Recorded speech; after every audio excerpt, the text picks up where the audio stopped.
Hai viewer, ketemu lagi bersama gua Rio di podcast horor yang akan menemani malam kalian. Kali ini gua akan menyuguhkan cerita seram yang dialami abang-abang ojol di kota Bandung. Bagaimana kisahnya? Yuk kita simak. Tapi sebelum itu, ada baiknya kalian subscribe channel ini agar gue semangat bikin ceritanya dan memberikan kisah horor berkualitas untuk kalian semua. Ayo, kita mulai.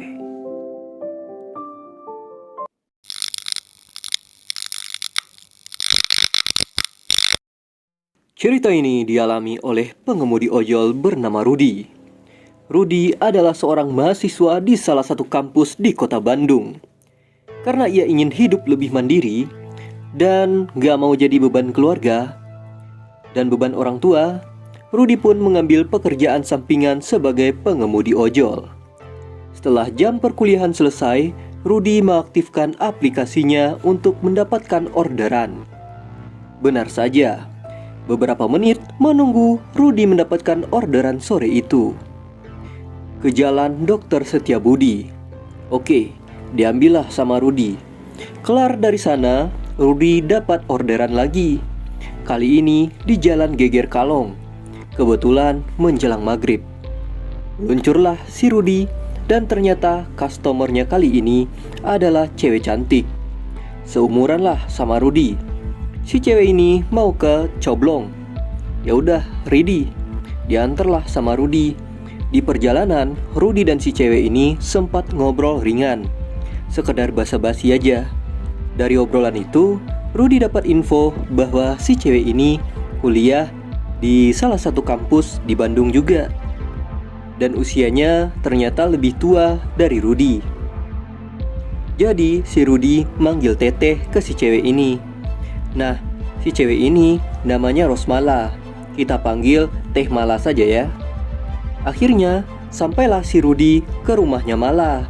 Kelar tuh orderan. 2 orderan menjelang maghrib. Si Rudi kemudian memutuskan untuk istirahat di kosan temannya, nggak jauh dari komplek perumahannya Mala. Selepas maghrib, Rudi kembali ngojol lagi sampai jam 11 malam. Karena Rudi besoknya kuliah, hampir tidak pernah Rudi ngalong kalau ngojol. Nah, keesokan harinya Rudi balik lagi ke aktivitas biasa. Kuliah, abis kuliah ngojol lagi, gitu aja terus. Sampai udah seminggu tuh setelah nganter Teh Mala. Rudi dapat orderan lagi dari si Teh Mala. Diambillah sama Rudi di jalan yang sama dan minta dianterin ke alamat yang sama kayak seminggu yang lalu.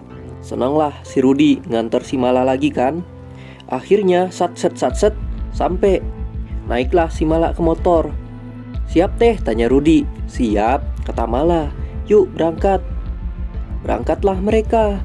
Cuma kali ini tuh Mala bakal jadi customer terakhirnya Rudi nih. Karena udah malam juga. Kira-kira udah pukul 10 lewat. Rudi nanya, Teteh kok telat pulangnya? Kemarin kan sore, kata Rudi. Iya nih, tadi soalnya kerjaan banyak, ucap Mala. Oh, Teteh kerja juga sambil kuliah, tanya Rudi. Iya, kata Mala. Mereka pun ngobrol sepanjang jalan. Karena keasikan ngobrol, Rudi jadi nggak merhatiin kondisi sekitar. Pas Rudi meleng dikit, yang biasanya mereka ngelewatin daerah perkotaan, nah harusnya juga ngelewatin daerah perkotaan, lah kok jadi pohon semua. Rudi lihat kiri kanan, udah pohon semua. Terus jalanannya jalanan aspal, tapi sempit. Loh, kita nyasar Teh, kata Rudi. Malah yang ditanyain Rudi bilang, iya, kok kita bisa sampai sini ya? Tapi pas Rudi lihat GPS, dia itu lagi ada di jalan yang bener. Nah, lo kan bingung. Tapi kok kayak jalan hutan gitu. Merasa ada yang gak beres, Rudi pun berhenti. Terus nanya ke Mala, ini gimana Teh? Jalan terus aja, kata Mala. Tapi Rudi perasaannya gak enak. Setelah melihat kembali layar ponselnya, mendadak sinyalnya hilang. Wah, gak beres nih, kata Rudi. Akhirnya Rudi pun putar balik, tapi malah malah kekeh bilang lurus aja ke depan. Ntar barangkali ketemu jalan gede. Tapi si Rudinya ragu-ragu gitu. Karena jalan yang tadinya aspal sekarang udah jadi jalan tanah aja. Dan hanya bisa dilewatin oleh satu motor aja. Akhirnya Rudi pun putar balik. Dan malah akhirnya manut aja tuh. Oke, putar baliklah mereka. Tapi rasanya jalan tuh kayak jauh banget. Nggak nyampe-nyampe. Padahal si Rudi udah bolak-balik lagi di jalan yang sama. Terus dia balik lagi. Terus akhirnya ketemu sama jalan yang ada aspalnya. Pas lihat layar HP, tiba-tiba baterai HP-nya habis. Padahal Rudi tadi udah mastiin kalau baterai HP-nya masih banyak. Udah mulai keringatan tuh si Rudi. Dan pelukan Mala di pinggangnya si Rudi juga makin kenceng tuh. Rudi nanya, "Teteh gak apa-apa kan?" Tanya Rudi. "Gak apa-apa," jawab Mala. "Kalau Teteh takut, merem aja," ucap si Rudi. Rudi juga melihat bensinnya juga sisa dikit. Tapi sepanjang jalanan yang dia lewatin masih belum ada tanda-tanda mau nyampe ke jalanan kota. Bahkan tidak ada satupun kendaraan yang papasan sama mereka. Emang bener-bener sepi banget. Kemudian entah apa yang terjadi, pandangan Rudi tiba-tiba gelap. Gelap dan abis itu dia nggak tahu apa yang terjadi.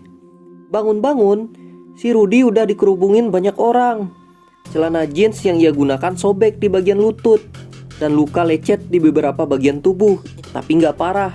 Dan hari pun udah pagi. Rudi bingung. Dia nyari Mala. Tapi di kerumunan orang itu dia nggak lihat Mala. Orang-orang pun heran, nanya, Mas kenapa?" Akhirnya Rudi yang lecet-lecet dibawa ke salah satu rumah warga untuk dikasih pertolongan pertama. Nah, di sana Rudi cerita kalau dia nganter customernya ke Coblong. Tapi Rudi nyasar dan dia nggak tahu dia jatuh apa gimana, kecelakaan gitu. Tapi yang ditemuin warga cuma Rudi doang. Karena malah nggak ditemuin.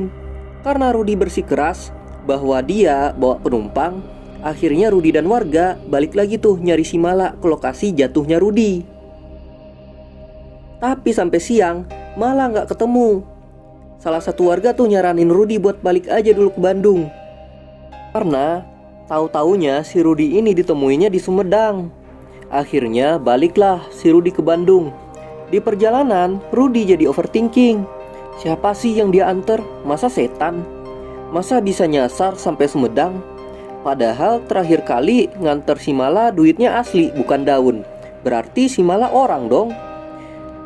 Rudi pun juga cemas sama kondisi Mala. Akhirnya Rudi berniat ngasih tahu orang tua Mala soal kejadian itu. Nah, pergilah si Rudi ke rumah Mala, tempat dia nganter si Mala minggu lalu. Sesampainya di sana, Rudi melihat ibu-ibu di teras rumah itu kan lagi nyapu sore-sore. Rudi nanya, "Bu, ini rumahnya Mala?" Tanya si Rudi. Si ibu bingung. "Hah, kamu siapa?" Jawabnya, "Saya Rudi, Bu. Saya driver ojol yang nganter Mala. Ibu orang tuanya Mala bukan?" Kata Rudi. Terus si ibu-ibunya bilang, "Nggak ada yang namanya Mala di sini. Nggak kenal," kata si ibu. Tapi si Rudi bilang, "Minggu lalu saya nganter Mala ke sini, Bu." Tanya Rudi. "Semalam saya nganter Mala juga, tapi kita kecelakaan dan Malanya hilang," kata Rudi ke si ibunya. Terus si ibunya ngotot, "Nggak ada anak saya yang namanya Mala. Adanya Malih noh, suami saya," kata si ibu. Mendengar jawaban yang begitu, Rudi pun pamit dengan penuh tanda tanya gitu kan. Akhirnya beberapa hari kemudian Rudi mendatangi kampus Mala. Dan ternyata tidak ada mahasiswa yang terdaftar di sana dengan nama Rosmala. Nah, itu makin bingung lah si Rudi. Bingung campur merinding. Singkat cerita, beberapa bulan kemudian si Rudi dapat orderan lagi dari Mala. Nah, tempatnya sama. Dan sekitaran jam 8 malam tuh meluncurlah si Rudi. Dia lega juga kan. Ternyata Mala baik-baik aja. Setelah beberapa lama, pas sampai di sana, dia ngelihat sosok perempuan berbaju merah, rambutnya panjang, ya sekilas kayak Mala. Cuma mukanya berdarah-darah. Rudi ketakutan. Terus sosok itu berkata, Kamu nyariin aku ya?